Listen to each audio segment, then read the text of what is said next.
Ruth. Ang pakikiramay ni Ruth kay Naomi. Unang kabanata.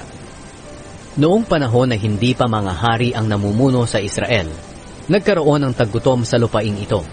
Kaya si Elimelech na taga Bethlehem na sakop ng Huda ay pumunta sa Moab kasama ang asawa at 2 anak niyang lalaki para roon muna manirahan. Ang pangalan ng asawa niya ay Naomi at ang 2 anak nila ay sina Malon at Kilion. Mga angkan sila ni Ephrata na taga Bethlehem. Habang naroon sila sa Moab, namatay si Elimelech. Kaya si Naomi at ang 2 niyang anak na lalaki ang naiwan. Nag-asawa ang mga anak niya ng mga Moabita. Ang pangalan ng isa ay Orpa, at Ruth naman ang isa. Pagkalipas ng mga 10 taon, namatay sina Malon at Kilion, kaya si Naomi na lang ang naiwan. Nang mabalitaan ni Naomi na pinagpala ng Panginoon ang bayan niya sa pamamagitan ng pagbibigay sa kanila ng mabuting ani, naghanda siya at ang mga manugang niya para bumalik sa Huda. At habang naglalakbay na sila pabalik sa Huda, sinabi ni Naomi sa 2 manugang niya, "Bumalik na lang kayo sa inyong ina. Pagpalain nawa kayo ng Panginoon sa mabuti ninyong pakikitungo sa mga yumao ninyong asawa at sa akin. At loobin sana ng Panginoon na makapag-asawa kayong muli para magkaroon kayo ng maayos na kalagayan sa panibagong tahanan." Pagkatapos, hinalikan sila ni Naomi. Humagulgol sila at sinabi sa kanya, "Sasama kami sa inyo sa pagbalik nyo sa kababayan ninyo." Pero sinabi ni Naomi, "Umuwi na kayo mga anak. Bakit pa kayo sasama sa akin? Akala nyo ba makakapag-asawa pa ako at makakapanganak ng mga lalaking mapapangasawa ninyo? Hindi na maaari dahil matanda na ako. Pero ipagpalagay natin na makapag-asawa ako ngayong gabi at magkaanak pa. Hihintayin nyo ba silang lumaki? Hindi ba kayo mag-aasawa alang-alang sa kanila? Hindi maaari mga anak. Ang totoo, mas mapait ang sinapit ko kaysa sa inyo dahil pinahirapan ako ng Panginoon." At umiyak na naman sila ng malakas. Pagkatapos, hinalikan ni Orpa ang biyanan niya at umuwi. Pero si Ruth naman ay nagpaiwang kasama ni Naomi. Sinabi ni Naomi, "Bumalik na ang bilas mo sa mga kababayan niya at sa kanyang Diyos. Kaya sumama ka na rin sa kanya." Pero sumagot si Ruth, "Huwag po ninyo akong piliting iwan kayo. Dahil kung saan kayo pupunta, doon din ako pupunta. At kung saan kayo tumira, doon din po ako titira. Ang mga kababayan nyo ay magiging kababayan ko rin. At ang Diyos ninyo ay magiging Diyos ko rin. Kung saan kayo mamamatay, doon din po ako mamamatay at ililibing. Parusahan nawa ako ng Panginoon ng mabigat kapag humiwalay ako sa inyo. Maliban na lang kung ang kamatayan na ang maghihiwalay sa ating dalawa." Nang makita ni Naomi na desidido si Ruth na sumama sa kanya, tumahimik na lang siya. Kaya nagpatuloy silang 2 sa paglalakbay hanggang sa nakarating sila sa Bethlehem. Ang lahat ng tao'y nabigla sa kanilang pagdating. Sinabi ng mga babae, "Si Naomi ba talaga ito?" Sinabi ni Naomi sa kanila, "Huwag niyo na akong tawaging Naomi, kundi tawagin ninyo akong Mara, dahil pinapait ng makapangyarihang Diyos ang buhay ko. Pag-alis ko rito ay nasa akin ang lahat, pero ibinalik ako ng Panginoon ng walang-wala. Kaya huwag na ninyo akong tawaging Naomi, dahil pinahirapan ako ng makapangyarihang Panginoon." Nagsisimula pa lang ang anihan ng Sebada nang dumating si Naomi sa Bethlehem, kasama ang manugang niyang si Ruth na Moabita. Nakilala ni Ruth si Boaz. 2 kabanata. Isang araw, sinabi ni Ruth kay Naomi, "Gusto ko po sanang pumunta sa bukid at mamulot ng mga nalaglag na uhay mula sa mga tagapag-ani sa bukid ng taong magpapahintulot sa akin." Sumagot si Naomi, "O sige anak." Kaya umalis si Ruth at namulot ng mga nalaglag mula sa mga tagapag-ani. Nagkataon na doon siya namulot sa bukid ni Boaz, na kamag-anak ni Elimelech. Si Boaz ay mayaman at makapangyarihan. Habang nandoon si Ruth, ay dumating si Boaz mula sa Bethlehem at binati ang mga tagapag-ani. "Sumainyo nawa ang Panginoon." Sumagot ang mga tagapag-ani, "Pagpalain nawa kayo ng Panginoon." Tinanong ni Boaz ang kanyang katiwala na nangangasiwa sa mga tagapag-ani, "Sino ang dalagang iyan?" Sumagot ang katiwala, "Isa po siyang Moabita na sumama kay Naomi na bumalik mula sa Moab. Nakiusap siya sa akin na payagan ko siyang mamulot ng mga uhay nanalaglag mula sa mga tagapag-ani. Mula kaninang umaga tuloy-tuloy ang pagtatrabaho niya hanggang ngayon. Nagpahinga lang siya ng sandali sa kubol. Sinabi ni Boaz kay Ruth, "Anak, makinig ka. Huwag ka nang pumunta sa ibang bukid para mamulot ng mga nalaglag. Dito ka na lang mamulot kasama ng mga utusan kong babae. Tingnan mo kung saan nag-aani ang mga tauhan ko at sumunod ka sa mga utusan kong babae. Sinabihan ko na ang mga tauhan ko na huwag kang galawin. At kapag nauuhaw ka, uminom ka lang sa mga tapayan na inigiban ng mga tauhan ko."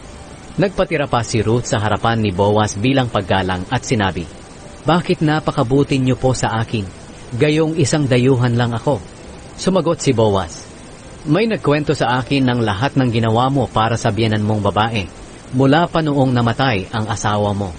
Iniwan mo raw ang iyong ama at ina, at ang bayang sinilangan mo para manirahang kasama ng mga taong hindi mo kilala.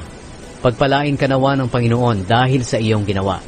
Malaking gantimpala nawa ang matanggap mo mula sa Panginoon, ang Diyos ng Israel na siyang pinagkanlungan mo." Sinabi ni Ruth, "Napakabuti po ninyo sa akin. Pinalakas ninyo ang loob ko, at sinabihan ng mabuti kahit hindi ako isa sa mga utusan ninyo." Nang oras na para kumain, sinabi ni Boaz kay Ruth, "Halika, kumuha ka ng pagkain at isawsaw mo sa suka." Kaya naupo si Ruth kasama ng mga tagapag-ani, at inabutan siya ni Boaz ng binusa na trigo. Kumain siya hanggang sa nabusog, at may natira pa siya. Nang tumayo na si Ruth para mamulot ulit ng mga nalaglag na uhay, nag-utos si Boaz sa mga tauhan niya, "Huwag ninyong hihiyain si Ruth. Kahit mamulot pa siya malapit sa mga binigkis na uhay. Kumuha kayo ng mga uhay sa mga binigkis, at iwan para sa kanya, at huwag niyo siyang sasawayin." Kaya namulot si Ruth ng mga nalaglag na uhay, hanggang sa lumubog ang araw. At nang magiik na niya ang naipon niyang sebada, ay umabot ito ng mga kalahating sako.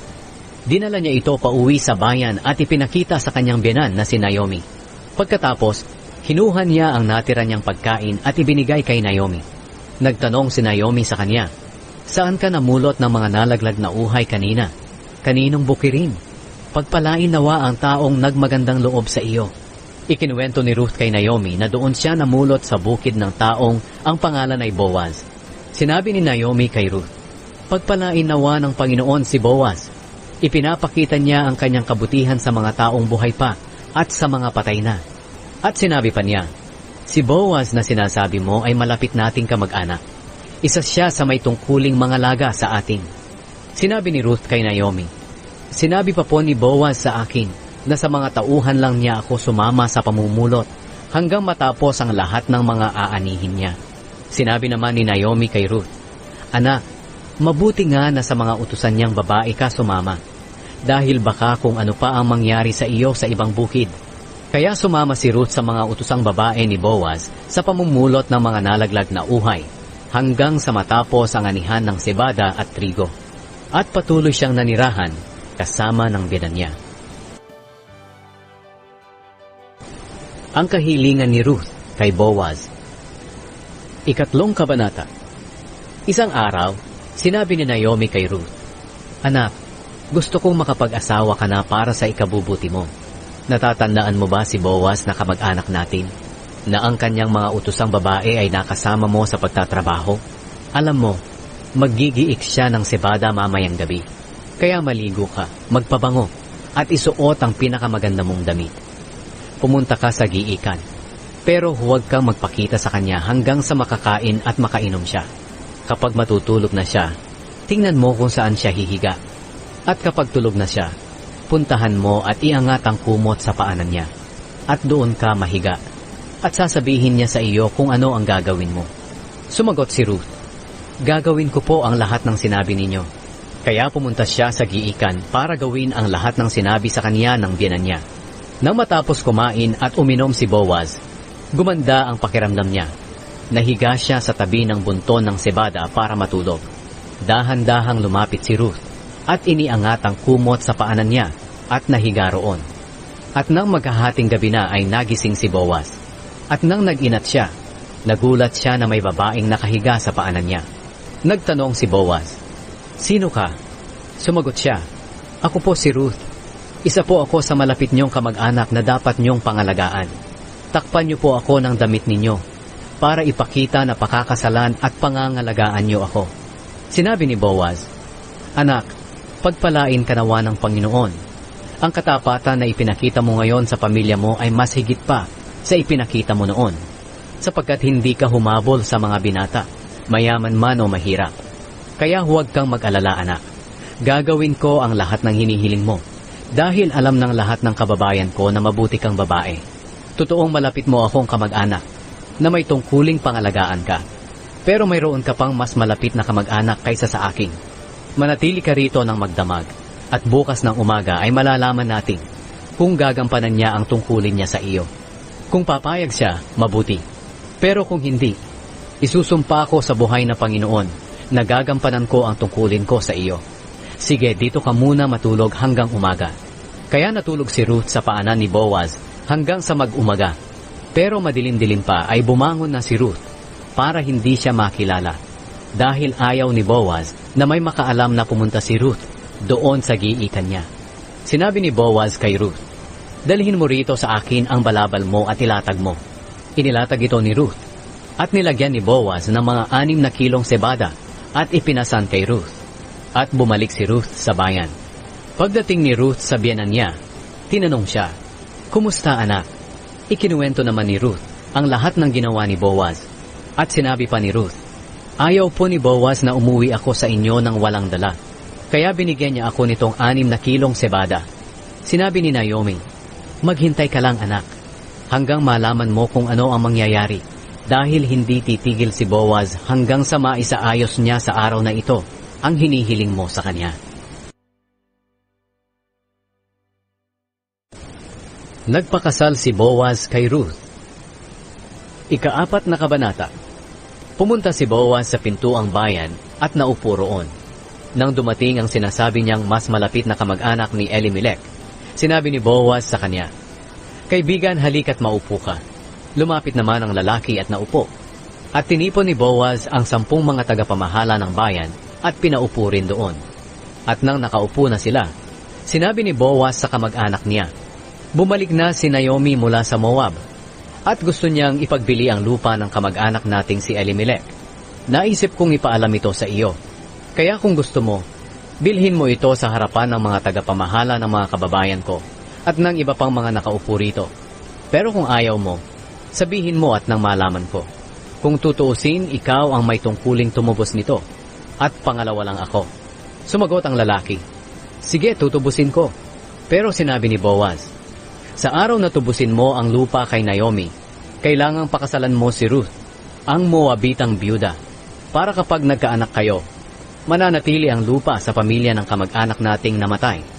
Nang marinig ito ng lalaki, sinabi niya, Kung ganoon, hindi ko natutubusin ang lupa, dahil baka magkaproblema pa ako sa sarili kong lupa, dahil pati ang magiging anak namin ni Ruth ay may bahagi na sa lupa ko. Ikaw na lang ang tumubos. Hindi ko kasi magagawa iyan.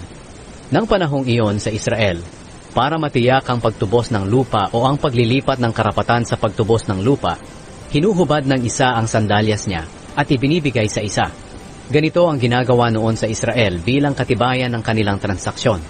Kaya nang sabihin ng lalaki kay Boaz, Ikaw na lang ang tumubos ng lupa, hinubad agad niya ang kanyang sandalyas at ibinigay kay Boaz.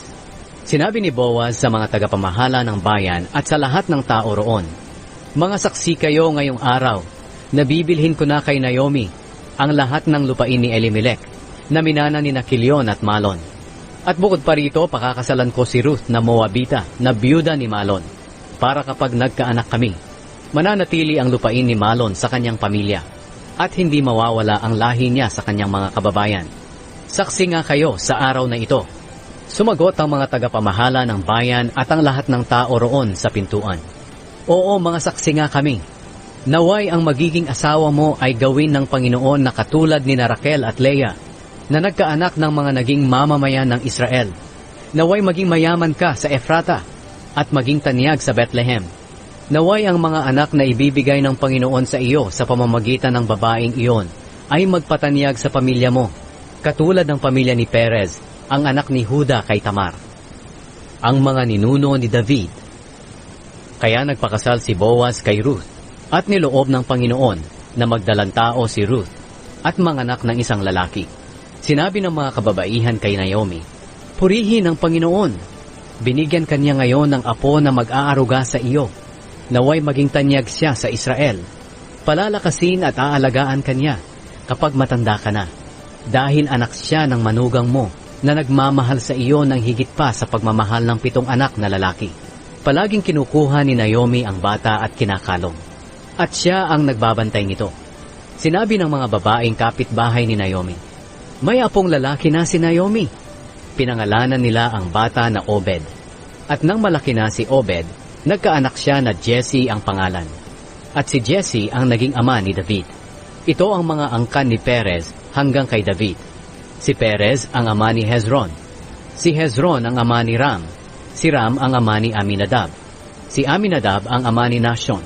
Si Nashon ang ama ni Salmon. Si Salmon ang ama ni Boaz. Si Boaz ang ama ni Obed. Si Obed ang ama ni Jesse. At si Jesse ang ama ni David.